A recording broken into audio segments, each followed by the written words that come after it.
से भेजी गई। 400 से ज्यादा बसें खड़ी हैं। यूपी पुलिस ने कांग्रेस के कई नेताओं को हिरासत में भी लिया है। इधर एआईसीसी सचिव विवेक बंसल, यूपी कांग्रेस अध्यक्ष को हिरासत में लिया गया है। तो बसें कांग्रेस पार्टी की तरफ से भेजी गई और यह कहा जा रहा था कि यही जो श्रमिक लगातार पैदल चल रहे हैं, मजबूर हैं, उनको इन्हीं बसों में बिठाकर उनके गंतव्य स्थान तक पहुंचाया जाए। लेकिन उत्तर प्रदेश में ये बसें दाखिल नहीं हो पा रही हैं।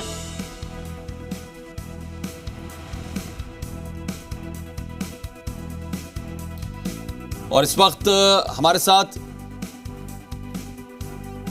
फोन लाइन पर विवेक बंसल जी जुड़े हुए हैं, राष्ट्रीय सचिव कांग्रेस पार्टी। उनसे बात करते हैं। विवेक जी, क्या कुछ समस्या आ रही है? सबसे पहले तो यही जाएंगे आपसे कि क्या कुछ जानकारी आप लोगों तक पहुंची है?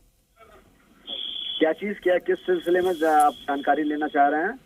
ये जो बसों का आवागमन नहीं हो पा रहा है, यूपी के जो अधिकारी हैं बॉर्डर पर भरतपुर में लगातार वो बसों को रोककर बैठे हुए हैं। कल भी टकराव होता रहा, आज भी यही स्थिति बनी हुई है। तो इसमें क्या अभी तक आपको कोई जानकारी मिल पाई? किस तरह से? देखिए, जानकारी जो मुझे अभी तक जो 2 दिन से जो घटनाक्रम चल रहा है उसके परिप्रेक्ष्य में मैं ये बताना चाहूंगा कि परसों मुख्यमंत्री के निजी सचिव अवस्थी साहब ने हमारी नेता श्रीमती प्रियंका गांधी जी के यहाँ पत्र भेजा था, जिसमें उन्होंने इसका उल्लेख किया था कि 1000 बसों को हम अनुमति देते हैं। कल से 500 बसेज राजस्थान भरतपुर ऊंचा नगला उसमें ऊंचा गांव में वहाँ खड़ी थी। और सुबह से यहाँ के जो प्रशासनिक अधिकारी थे आगरा के, मथुरा के, वो लोग कह रहे थे कि हम अनुमति देंगे। अभी हमारी ऊपर से बात चल रही है, यानी लखनऊ से मुख्यमंत्री कार्यालय से। और वो करते करते हिलजोली करते शाम हो गई। और शाम को जब हम लोगों पानी सिर से ऊपर उठा तो हमने कहा कि भाई बसों का हम लोगों ने पेमेंट किया है और इस तरीके से बसें अगर यथावत खड़ी रहेंगी तो उसका दुरुपयोग होगा। और खासतौर से जिस उद्देश्य से लाई गई हैं कि जो प्रवासी मजदूर हैं उनकी यातनाएं कम हो, उनकी जो हृदय विदारक जो घटनाएं आए दिन दुर्घटनाएं हो रही हैं उसमें वो उन पर अंकुश लगे।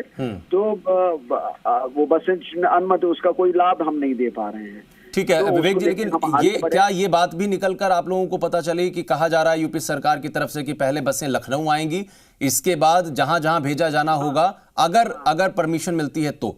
क्या ऐसा आप लोगों को पता चला था कुछ?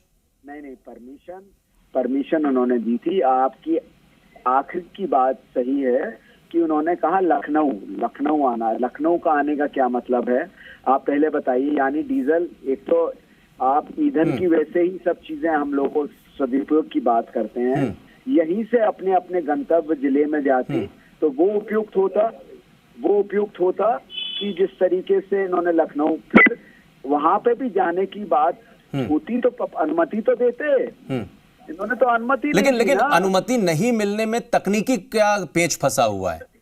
तकनीकी कोई पेच नहीं। अब आप हिलाजोली करते रहे कि भाई कर रहे हैं तो उसमें हम क्या जवाब? क्या ये राजनीति का मामला हो गया है? तो राजनीति का मामला नहीं, राजनीतिकरण किया जा रहा है मामले का। तो मतलब ये है कि हम भी राजनीति कर रहे हैं, वो भी राजनीति कर रहे हैं।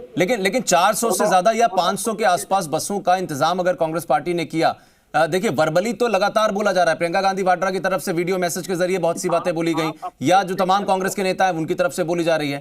लेकिन क्या जो औपचारिकताएं इस तरीके के सिस्टम को चलाने के लिए या इसके साथ में चलने के लिए होनी चाहिए, क्या कांग्रेस पार्टी की तरफ से वो तमाम औपचारिकताएं पूरी की गई थी बसों को लगाने से पहले? विवेक जी, देखिए एक चीज होती है कि आपकी अगर मंशा ठीक है तो बहुत सी औपचारिकताओं में, अगर ये जो भ्रष्टाचार पनप रहा है, किस लिए पनप रहा है कि जरूरत से ज्यादा जब औपचारिकताएं होती हैं तो आम आदमी उन औपचारिकताओं को पूरा नहीं कर पाता और उसी में उसे जो है जो अधिकारी कहिए या नौकरशाही के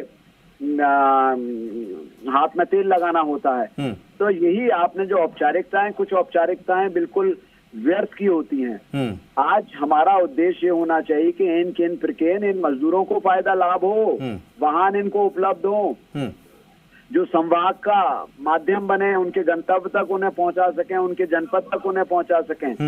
क्या वो बस की हालत खराब थी, क्या बस का फिटनेस सर्टिफिकेट नहीं था।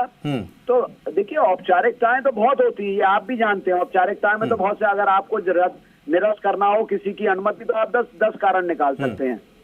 तो मेरा यही कहने का आशय है कि इनकी नियत खोट था, ये नहीं चाहते थे कि हमारी। डॉक्टर सतीश पूनिया ने सवाल खड़े कर दिए हैं, कहते हैं कि प्रियंका गांधी अभी परिपक्व नेता नहीं बन पाई हैं और जो कदम कांग्रेस पार्टी ने उठाया या जो बयान दे रही है कांग्रेस पार्टी वो ओछी राजनीति का एक कहीं ना कहीं उदाहरण है, ये बात कहना है सतीश पूनिया का। देखिए वो कहते हैं ना, kettle calling the pot black. अब मैं ये कहूं कि इस तरीके की जो ओछी मानसिकता या ओछा वक्तव्य दूं उनके परिप्रेक्ष्य में, तो वो मेरे लिए उपयुक्त नहीं होगा। मैं यही कहना चाहूंगा, राजनीतिकरण वो कर रहे हैं, वो भी अपने पद की गरिमा का इस्तेमाल, पद का इस्तेमाल करते हुए सहायक सिद्ध होते कि भाई हम भी अनुमति दिलाने में आपके सहायक होंगे उत्तर प्रदेश में बसें भिजवाने के लिए। बसें हमारी खड़ी हैं, आपने कहा कि बसें इतनी नहीं है या जो भी है, वो आप अपने एंकर से बोलिए, वो जाके गिनती करें कि बस है कि नहीं। और जितनी भी बसें थी पहले, तो अगर इस पर कोई विवाद होता है तो जितनी बसें थी उनको तो अनुमति देते, नहीं दी ना उन्होंने। तो मैं परिपक्व, तो ये राजनीति में वो कौन होते हैं ये सर्टिफिकेट, जिस तरीके से राष्ट्रवाद का ये सर्टिफिकेट कौन देने वाले होते हैं, जिन्होंने राष्ट्रविरोधी हमेशा इनके नीति इनके कदम रहते हैं। तो मैं इस चीज से तो खैर इस पे बहुत ज्यादा हम अपने को इनके स्तर तक गिरा लेंगे अगर मैं उस पर कोई उल्लेख या उस पर टीका टिप्पणी करूंगा। चलिए, बहुत शुक्रिया विवेक बंसल जी राजस्थान से बात करने के लिए। राष्ट्रीय सचिव कांग्रेस के विवेक बंसल, जिनकी हम फोन लाइन पर आवाज सुन रहे थे, उन्होंने कहा कि ये एक हीला हवाली जैसी स्थिति है सरकारों की तरफ से कि अगर इंतजाम ऐसी विषम परिस्थितियों में किए गए बसों के लिए, खासकर श्रमिकों के लिए जो पैदल पलायन कर रहे हैं, कम से कम उसको बस के जरिए उनके गंतव्य स्थान तक पहुंचाने की इजाजत मिलनी चाहिए थी।